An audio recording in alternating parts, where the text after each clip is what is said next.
Olá, eu sou Cláudia Moura, eu sou psicopedagoga e hoje a gente vai estar falando aqui um pouquinho sobre a avaliação psicopedagógica. Então, se você quer saber mais um pouquinho sobre esse assunto, segue aí com a gente até o final.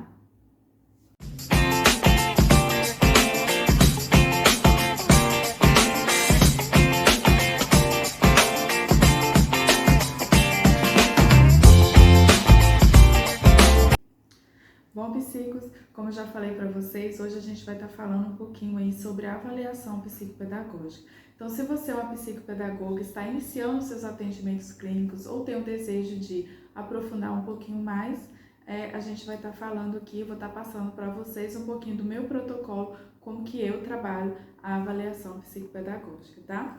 E, primeiramente, ao meu ver, aí, né, a avaliação, ela é a base aí da nossa profissão. Então, quando a gente for fazer uma devolutiva, para a gente fazer uma boa devolutiva, para a gente fazer um bom plano de intervenção, a gente vai iniciar, né, no processo avaliativo. Então, com a avaliação bem feita, a gente consegue todo um resultado aí satisfatório de todo o processo aí psicopedagógico, né? Então, a gente precisa sempre estar aí se especializando mais nesse processo avaliativo, tá bom?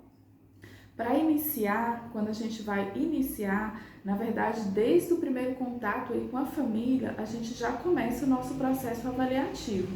Porque quando a gente começa ali, a gente agenda a entrevista inicial, nesse processo de entrevista inicial tem todo um repertório aí, né, de orientações para que a gente de perguntas que a gente precisa fazer para a família nessa entrevista inicial, né? É onde a gente vai ter o primeiro contato com a família, onde a família também vai conhecer um pouquinho do trabalho. Nessa sessão, que geralmente é a primeira sessão, então a gente vai fazer o quê? A gente vai colocar o nosso contrato, né, psicopedagógico, a gente vai apresentar as nossas condições de trabalho, a gente vai mostrar como que é o nosso trabalho, o que realmente aí o psicopedagogo faz. Muitas vezes acontece dos pais chegarem para a gente achando que a gente faz outro tipo de trabalho, ou aula particular, ou trabalhos psicológicos, né, que vai trabalhar diretamente de questões emocionais, questões de outra área, né? E assim a gente vai acabar explicando para os pais nessa primeira sessão o que realmente o psicopedagogo faz. E é onde a gente vai saber aí o que esse pai, né, o que essa família espera do nosso atendimento aí, o que a gente possa fazer para agregar valor na vida deles, tá? A segunda sessão, aí a gente já passa, né, para a anamnese. Então, a anamnese, ela é uma sessão assim, muito importante, ela tem um roteiro assim que serve de orientação, tá? Para que a gente possa não se perder aí na hora de conversar com a família. Lembrando que a anamnese, ela não é um questionário a ser preenchido, mas ela é uma entrevista. Então, a gente precisa se colocar, né, à disposição ali da família, procurar criar esse vínculo afetivo, né, de acolhimento ali com a família também. Então, a anamnese, ela é onde a gente vai saber a história de vida da criança, o processo de desenvolvimento dela desde o nascimento, na verdade, desde a gestação, né? E isso é de fundamental importância na hora da gente fechar aí uma devolutiva e na hora da gente elaborar o nosso plano de intervenção. Então, é uma sessão, assim, muito importante, tá? Há teóricos que defendem que a anamnese é melhor ir lá no final, né? Do processo avaliativo ou no meio do processo, que não seria adequado no início. Pela minha experiência, para mim, não funciona assim, tá? Então, para mim, funciona no início. Eu já testei de outras formas, mas pelo meu método de trabalho, funciona melhor inicialmente. Mas aí você pode estar colocando aí de acordo com a sua necessidade, de acordo com o que você queira fazer, tá? Depois da anamnese, a gente já vem aí na terceira sessão, que já vai ser a sessão com a criança, tá? Essa sessão, geralmente, ela precisa ser uma sessão lúdica. Eu trabalho aí a caixa lúdica e a EOCA, tá? Ou uma ou outra, ou às vezes, quando dá tempo, dependendo da criança, aí dá pra gente trabalhar as duas, tá? A gente consegue fazer um trabalho com os dois. é uma sessão que a gente precisa criar vínculo com a criança, tá? Toda a aprendizagem, ela se dá baseada aí no aspecto afetivo, na criação de vínculos. Então, se eu não gero um vínculo, se eu não consigo ter confiança ali da criança, eu não consigo que o restante do processo avaliativo ele se dê de uma maneira efetiva. Então, eu preciso muito construir esse vínculo, eu preciso criar essa confiança, né? Esse vínculo de confiança, e eu vou conseguir fazer isso de maneira lúdica, tá?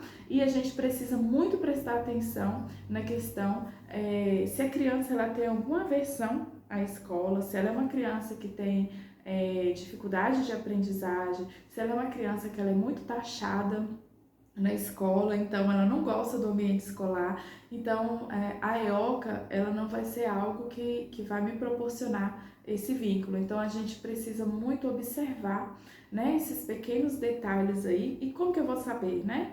Na anamnese, através da entrevista inicial, através da anamnese, tá ok? Então a gente precisa muito observar esses pequenos detalhes e pegar também por aquilo que a criança mais gosta, tá? Lembrando sempre que o objetivo principal, apesar de tanto a caixa lúdica quanto a EOCA, a gente tem um protocolo aí, né, de consignas e de observação, mas o principal objetivo é o quê? É que a gente vá criar um vínculo aí com a criança para que a gente possa ter as respostas necessárias, tá?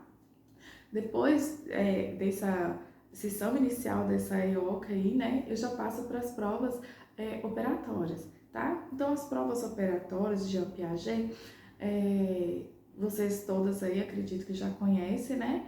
Mas aí a gente vai observar quais provas vai ser necessário a gente estar aplicando para a gente ver o nível aí cognitivo da criança voltado aí para a aprendizagem, tá? É necessário a gente estar observando também a idade da criança, tá?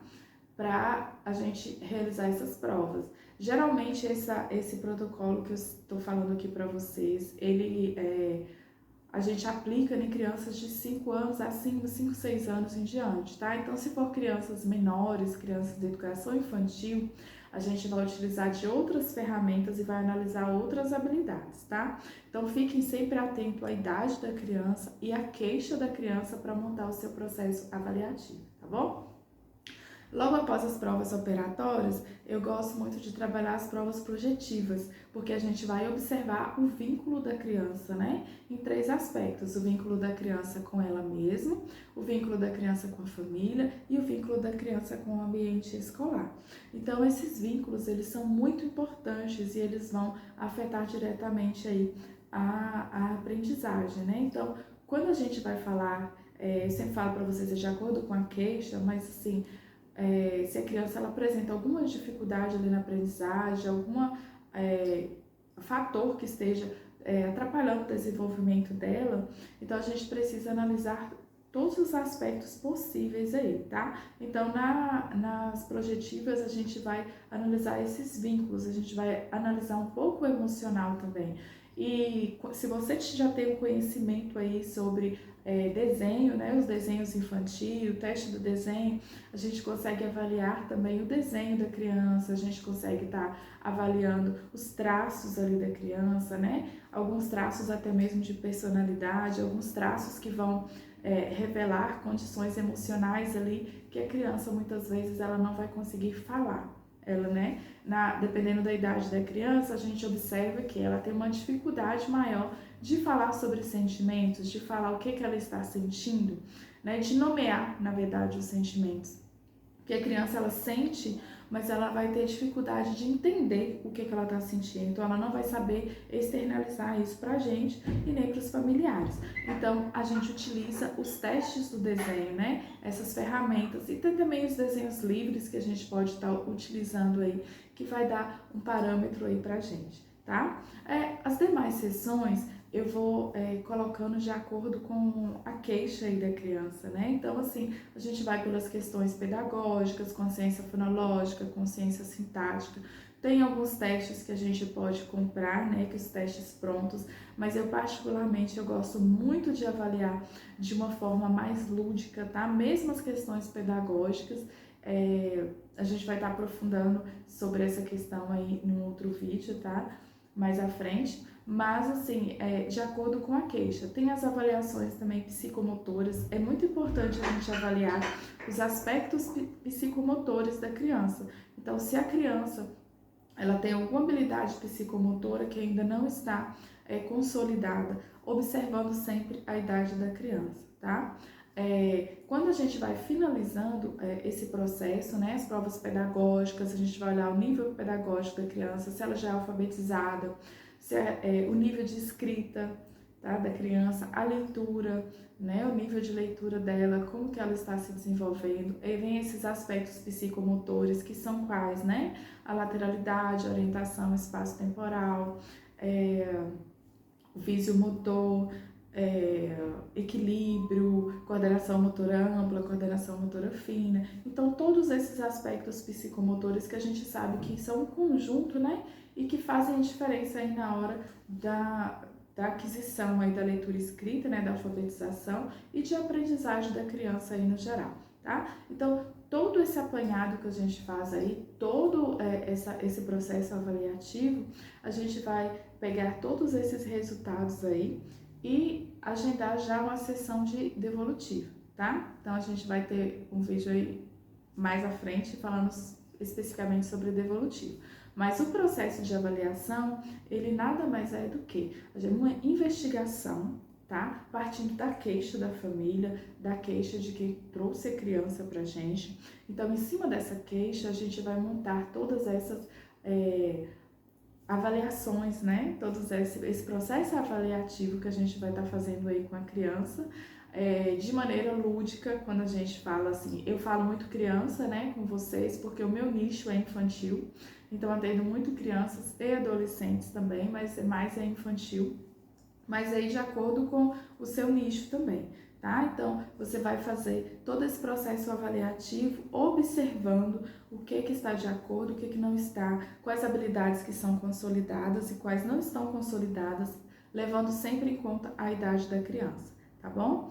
Então, esse aqui é mais ou menos um passo a passo, assim, tá? Que a gente segue, que eu sigo, meu protocolo de avaliação, vai estar trabalhando para estar observando aí o que a gente vai precisar intervir, tá? Lembrando vocês que nós, psicopedagogos, a gente trabalha sempre na raiz do problema, aonde está causando o problema, tá?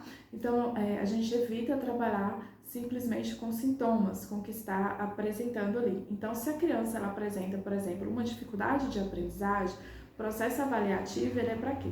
Ele é para a gente investigar por que a criança está apresentando uma dificuldade de aprendizagem, tá? Então, eu vou lá na raiz do problema. Então, quando eu vou trabalhar com essa criança que está com dificuldade de aprendizagem, vou trabalhar somente reforço escolar, então eu estou trabalhando ali o sintoma e eu não sei realmente a causa desse problema. E isso se dá para outras coisas que apresentam, né? Então, assim, se a criança apresenta um déficit de atenção ali, né, algum outro atraso aí no desenvolvimento, um atraso na fala, né, um atraso psicomotor. Então, a gente precisa o quê? Ir lá na raiz do problema, fazer uma investigação detalhada para saber o que está realmente causando aquela